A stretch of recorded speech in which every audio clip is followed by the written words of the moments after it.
Welcome to Ignite and Inspire, a podcast by entrepreneurs who were once in your shoes. My name is Tina Hamilton. I'm the CEO and founder of My HR Partner. As a mentorship co-chair for Entrepreneur Organization of Philadelphia, I created the EO Ignite program, or EOI, to empower and uplift underserved entrepreneurs in the early stages of their organizations. EOI is committed to giving back by providing impactful support through mentorship and educational opportunities. Our goal is to break through barriers, fostering an environment where entrepreneurs can thrive and build sustainable success. All right, so today we have with us Namarah McCall with Artist Awakening. Welcome, Namarah. So glad to have you here. Thank you so much, Tina. I am so happy to be here. Oh, yay. I'm excited. So tell us about your business, Artist Awakening. Yeah.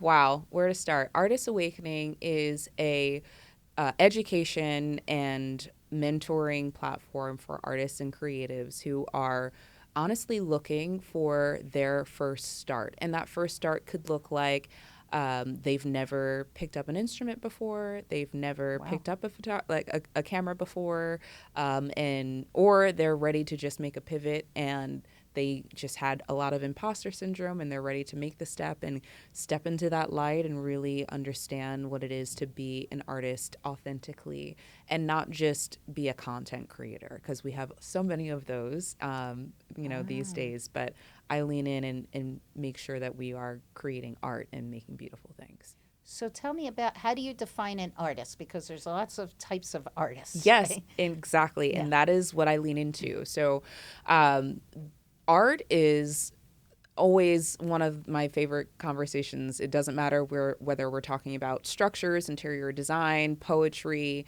dance, voice, performance, however.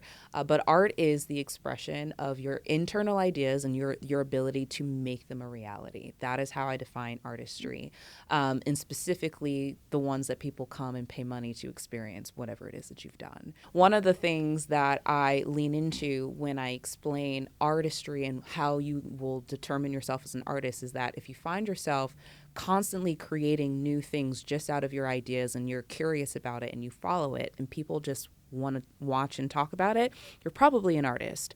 Whether that is you like to collage and you are finding a story and you're putting those things together, or you are a stylist and you want to dress for fashion, or you're a painter, right? It's not just the fine arts that we see or the performing arts that we see, but there are experience artists who know how to create these immersive experiences that people just don't even know like how it is that they do that. And they're like, oh, it's magic, but it's artistry. Mm-hmm. And what I do as a coach and as an artistry coach is that I help individuals find what that inner light is, to shine brightly in it, unapologetically in it, and see how they can show up in the workplace in that, start their own business if they want to, or, book their own shows if they want to go that route. And I am their guide in that way.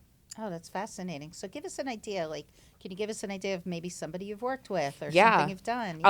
I'll give you 3 different clients. So Perfect. My first client, and she is still working with me, she's an amazing poet. She was working at Torrid and was going into retail, but she always had this ability to put words into very beautiful, articulate ways and just didn't necessarily have the confidence to just do it. So every time I would see her on the street, I'd be like, hey, when's the next time you're going to, go and perform? And she would always get pale in the face and just not necessarily know what was going on. And I would always ask, like, hey, when are you going to start? And she was like, Namarah, I'm just not like you. And when I heard that, I said to myself, well, of course you're not like me. You're you. Why would you want to be like me in that way? And she was being honest and said, oh, well, I mean, there's something that you're just so confident, you know who you are, like how can I get like that? And I realized it was a lot more of like this confidence that was being held, but then also her seeing her uniqueness and her skill set of how she is able to string these beautiful phrases and words together that someone would probably be stuttering at the mouth, like trying to do exactly what she did. And so she was, as I said, she was my first client. So we started really just doing these 30-minute calls like every other week. And I would just hold her accountable. And as we would go, she's like, well, what do you think about this? And what do you think about this? And I found myself comparing my own artist journey when I was 16, 17, and pulling from those resources and pulling from the things that I had later on in my career. And I realized, oh, I'm really creating curriculum here. I'm really actually generating something that could be replicable. So what happens if I just try these different, these lessons with her? And she flourished. Now she is, holding her own poetry writing sessions. So she's teaching, wow. She's performing. Nice. She is in the process of releasing her first poetry book. She's already been featured in a few different events and spaces. And, before, she was having imposter syndrome and all of these other things. And while that happened, being a poet is also great with being a lyricist. So now she also has songwriting credits. And so, yeah, like amazing. It's fantastic. Yeah, I was so excited to see how she was able to just open up. And then I have another artist who she approached me with the desire of being a musician. She wanted to do singing, but she was also in media, and she is based in Seattle. So I do my coaching, whether it's in person or virtually. And I was still really testing the model. So I said, hey, I don't even see you in real life. Don't pay me. Let's just work here together. This is about 2 years ago or so. Maybe it's, wow, what is the time? Maybe 3 years now. But we met every week. And we explored what it looked like to just remove some of her limiting beliefs and how she saw herself and her skill sets. There was a lot of inner healing and work that went in going into it. And I'm a trauma-informed and certified teacher and teaching artist. So I was able to use some of those things and those skills that I brought to the sessions. But it turned out that it wasn't even really music that she was into. She just loved creating music and musical experiences through media. And now she is doing media for Miss Universe, traveling the world. Wow, no kidding. I am not kidding. She's out there and it's been, amazing to watch her be in Cabo to freaking Turkey to Paris and, just creating all of this content and these experiences. But it was this confidence that really got instilled that she could thrive anywhere because of how she was wired as an artist. Then I have my most recent client, and he is in he works at Haverford College. He's also a poet. I've been working with a lot of poets recently, but also work with singers. But he in particular was in a different space. I had started working with him when he was already established as an artist and creative. But one of the things that he was struggling with was he had a problem with the kind of work that he was always creating. He felt as though his poetry was always in I'm going to be on the deep side of the mountain. Things are going to be hard, but it's okay. I'm grieving, I'm processing. And he had this, I'd say this inner disconnect with who he was. And we had one conversation and I just asked him a simple question of, why is it that you feel that you should be making something else? And he goes, well, I hear some of these other successful spoken word artists and these poets, and the ones that are the most successful are these, motivational, you're getting up, you're going to get it in, you're going to do it again. And I said, okay, perhaps it's so successful because they've aligned with what their inner voice has always been saying, and it resonates super strongly.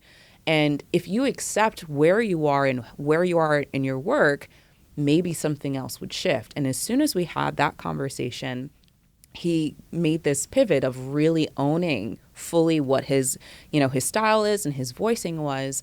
And things just took off. He just came off of a tour in February. Wow. He has now been invited to do a poetry workshop with 2 universities in the area. He's thriving, and now I'm like, hey, I need to put you in a case study or something. Like, come on, like what is happening? But I realized that a lot of artists And a lot of creatives, especially right now with the booming of content creation, social media, and the digital age, there's a lot of this, I'm not ready because I don't have all of my content together. I don't have my IG posts ready. I don't have my website ready, all of these things. And when you have created a product, which for artists, they are the product. When you've created a product that is excellent, and not just excellent, but it is memorable, people will do whatever they possibly can to help you build whatever that looks like, whether that is, booking a show, creating your own experiences, all of these things. And they will hire and they will pay you big bucks for it. And that is, I know and I believe that and I've experienced that. And I just feel like so many other artists need to do the same thing. It's fascinating. And you, I didn't mention at the beginning that Namarah is one of our mentees in our new program, which we're very excited about. Yay! So excited. She already has her mentor set up. And so in that regard, like, what are you envisioning for the future of this organization? What are you hoping to do? Yeah. Okay. So my big vision, and this is part of, I wrote this book called Artistry is for Everyone. Oh. And it's this concept that, anyone on the planet can be a creative person, but it takes a certain level of boldness and authenticity to call yourself an artist. And I say that specifically because the artist is now taking whatever is in them and vulnerably and confidently putting whatever is on the inside of them out for display. Right. And that takes a lot of freaking guts. Yeah. So I want to empower as many people as possible, but my thought process is, in the many ways that I can, I want to also show how accessible it is. A lot of the times people will look at, especially singers and dancers or those who are in like the more traditional, like mainstream entertainer world, and they'll be like, wow, well, they're just gifted, and they're Sure. gifted. Right. But they also have a community of people that saw their giftedness and then did the right things around them. And I want to be that person that, hey, you might not have those people, but I'm going to be one person, whether you have it as a book, you have me as a coach, or when we have the capital, you have me as an app. And I will give creative prompts. I will give tips and tricks. I will also give you challenges on how you can really build that confidence, but also opportunities to really just know how to grow and how to scale as a creative. That's sounds fantastic. Tell us about your background and what brought you into this. Yeah. So I'm an artist. An artist, obviously. So I'm an artist by trade. I've been singing out the womb. My parents were singers. I just hello my baby kind of dancing. Oh, I like this. Yeah. But that was super flat. So that it was to me. What do I know? But no, but I started as a professional recording artist in 2016. Prior to that, I was on the stage a ton. My parents were really great. They wanted me to experience as much as I possibly could in the arts by putting me in church, and we did church plays, or I was fortunate to, take some dance classes and figure it out there. But I realized that I just loved being on the stage and connecting with people. But what helped me was always my ability to see patterns.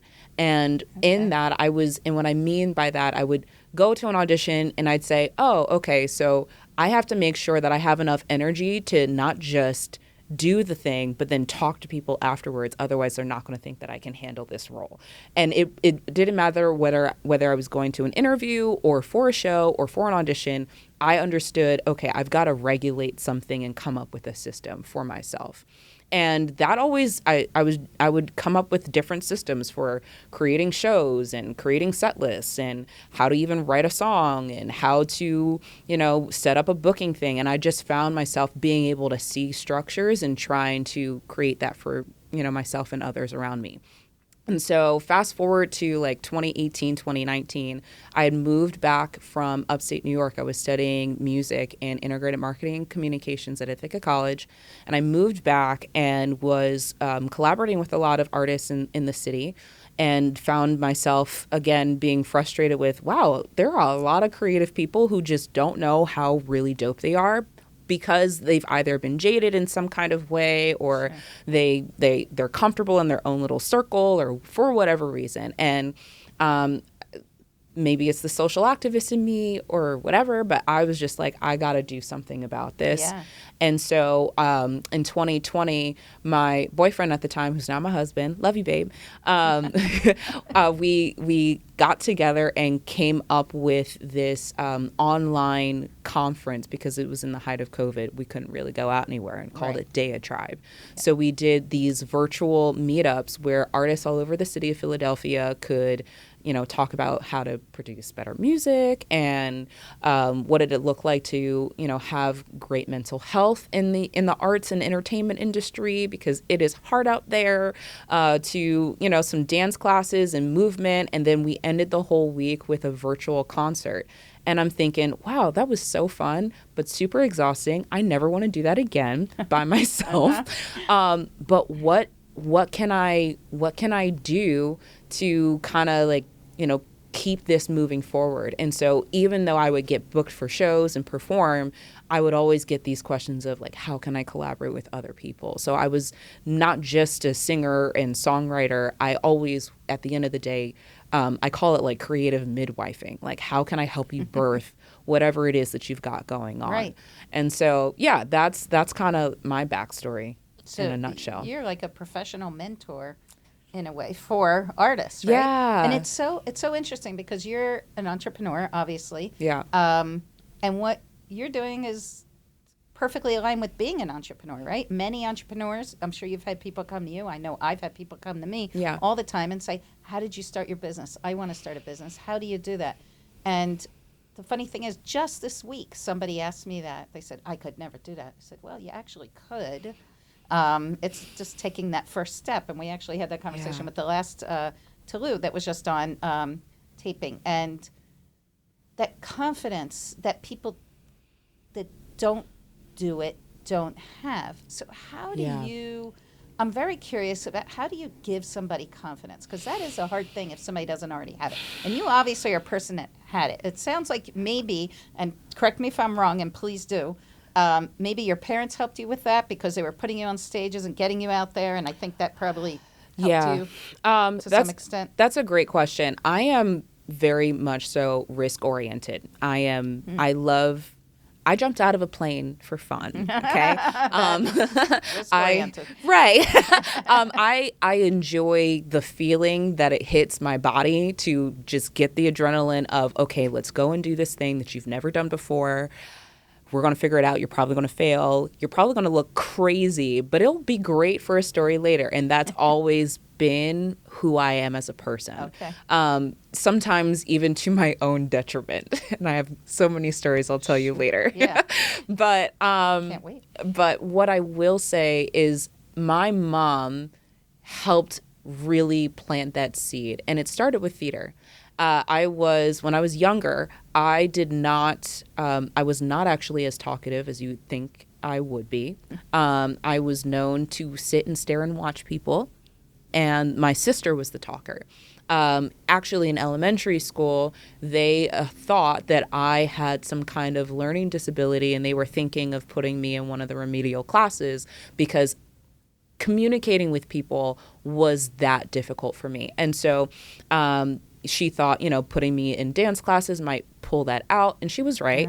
But what really changed the game for me was in middle school, right around 8th grade, I had the opportunity to be a part of this free community theater called Main Stage Center of the Arts. Shout out to them because they help so many young people in confidence. And there were 2 teachers that I had one summer. I had auditioned for High School Musical and I was cast as Taylor McKessie. And so it was my first speaking role, and I was terrified. And I was like, y'all only casted me in this because I was the only Black girl who could sing for the show. I am terrified here. And I remember Greg and Erica Scanlon. Love y'all. Haven't seen y'all in a while. But Erica, she pulled me to the side, and she's like, Namarah, I just see that there's so much in you and your sister, but you need to trust that it's there. And there would just be moments like that where different adults would see that there was this like leadership skill in me that I didn't see for myself. And I was like annoyed that someone would nominate me for SGA. And I'm like, why are you doing this, y'all? Like, I don't know anything about this. I don't feel like I'm confident enough to speak in front of people. Even my father, so my parents are in ministry. Like when I was 13, 14, my father is like, you're going to give a sermon, like instead of a bat mitzvah, like you're going to do like this sermon. And I was like, I don't know what am I supposed to do? So it was just, Right. you know, I was constantly put in these spaces, and it really just felt like sink or swim, you know, like you're either going to fail in front of everyone, Right. or you're going to fly in front of everyone. Right. But people are going to be able to see it, and you're going to have to deal with that pressure. And can you handle it? And every time I was like, absolutely not. But I think I did pretty well every once in a while. And I learned, and maybe it's because I'm also a kinesthetic learner, like I learn by doing. But I feel like the best way for any entrepreneur is that you just figure it out. Like people will come around you and support you, but it is something that your gut has to connect to, that you're just working that stuff out. Agree. Like you're not worrying about, is this going to work? Is it not? You're just doing. Yeah. Because that's what you do. Yeah. Yeah. Yeah. And so how do you get people to think that way that aren't naturally thinking that way? You've had success, sounds like at least 3 times, I'm sure more, with people that really have not just overcome the barrier, but made real success with themselves. Yeah. So I had to first, I feel like, and I don't know whether this was like God saying this into me in my prayer time or I read it somewhere, but for every entrepreneur, your first client is yourself, is like kind of like what I started to tell myself, like I am my first client. So when I started, I am my first client. And so when I started, I had asked and just looked through my past and what were the emotional and mental and even just career obstacles that I had faced. And I said with systems, I just pulled the data from my own reflection and then said, okay, so before I could send an email confidently, I had to really build my self-esteem. I had to know who I was. So I had to I had to understand my identity to a certain extent. Then I realized, okay, now I'm confident enough to know who I am. Now, how do I want to create? Like, where are my inspirations coming from? Like, what does that look like? And I saw in my own timeline of what that actually started to look like, that I was confident enough to now just try things, but also see what worked. And then I was like, okay, so that seems like phase 2. And then moving from there, it's like, okay, well, once you know who you are and you know your inspirations, you can't help but talk to people. So clearly step 3 is now you're creating connections, and then suddenly you're at launch.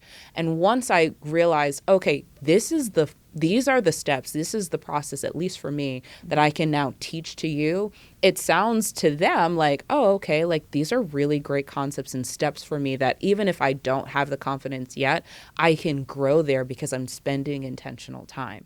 And thankfully,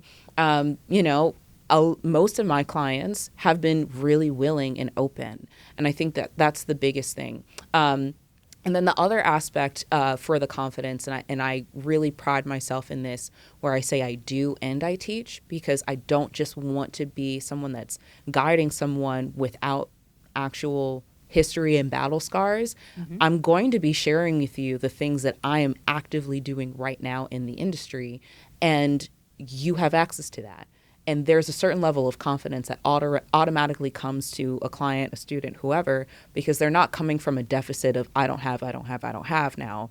It's, wow, my coach has all of this and now I have all of this. So I'm already going to be in a place or in a different position than maybe someone who doesn't have me on. Giving them some sense of security. Yes. That helps them be more confident. Yes. And then I'm sure they're watching you and seeing all that you've done. Oh, yeah. So, I mean, that helps too. I think my music career really laid the perfect foundation because I also had a very non-traditional pathway to my music career. I when I first finished school, I didn't go out and start touring, a typical tour. I was working with a nonprofit, and we were performing with elders with Alzheimer's and dementia and their caregivers. And so I traveled as a tour, but not only did I travel as a tour member, I wasn't performing. I was the lighting director. I had no experience for this role, but they trained me, and I was able to learn so much. And I explained to people, like, I did that for 2 solid years. I learned live production. I learned what it looks like to have a tech writer and all of these things. But the only reason why I learned was because I was in the space. No one was like, hey, come do, live production 101. Right. It was, like I said, you either sink in front of everyone or you fly in front of everyone. And I just remember, that first day as the lighting director, someone came up to me and was like, all right, so our Amazon sponsors are here. Don't mess up. And I'm like, Amazon is freaking here on my first day. What am I going to do? And those are the experiences that I want to also try to recreate for my clients. Absolutely. That's wonderful.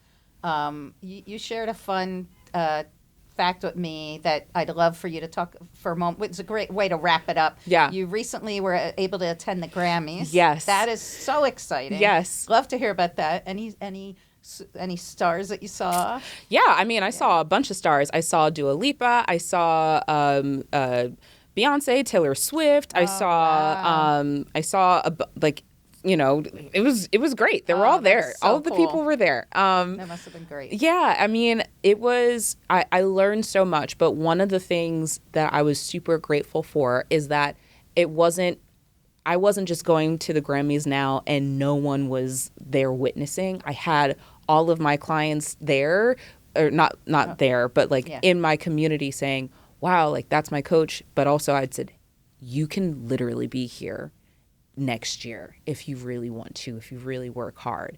There are, and that for me has always been my dream, to be a bridge, to be a gateway for people. Because I know that people always, especially right now on social media, it's trending to bash gatekeepers, but it's only because we've had bad gatekeepers. It's not because gatekeepers are wrong. When you're talking about gatekeepers, what gatekeepers are you talking about? I say people who are saying, hey, we're here and this is where you want to be successfully, but we're only going to choose these people to be in here. Right? Mm-hmm. And you're creating marginalizations when people who are super deserving and need to be in that space, you're not letting them into the room. And I'm like, I will absolutely let you into this room. I will absolutely tell you all the gems, because I would love to replace that gatekeeper so that I could be the one that says, hey, yeah, y'all come through. Oh, sweet. Yeah. And I felt like going to the Grammys was one of those spaces where I could absolutely see, okay, 2, 3, 4 years from now, I hope that one of my clients is winning a Grammy, or I hope one of my clients is working the production, or maybe they're designing whatever it is that they want to do. Right. But I want to know that I help them in that pathway just by pursuing what I know that's in me. That seems so rewarding. It's been, I cry. Yeah. Cheers to joy. I can only imagine. Yeah. I'm excited to watch you continue to flourish and grow and expand this thing, and then one day I'll be able to say, I knew her when. Oh my goodness. Yeah. Well, you'll be there. Yeah. We'll be there. Yeah? Yeah. No, I'm the kind of person where once you are in the circle, you're in the circle. All right. We're here. Okay. That works. Okay. This has been so fun and interesting, Namarah. Thank you so much for your input and feedback, and maybe one day we'll have you back again and talk again about what successes you've had, et cetera. And yes. I'd love that. Tina, thank you so much for having me. It's been great. Thank you. If you'd like to know more about Entrepreneurs Organization or EO Accelerator or EO Ignite, go to eophiladelphia.com.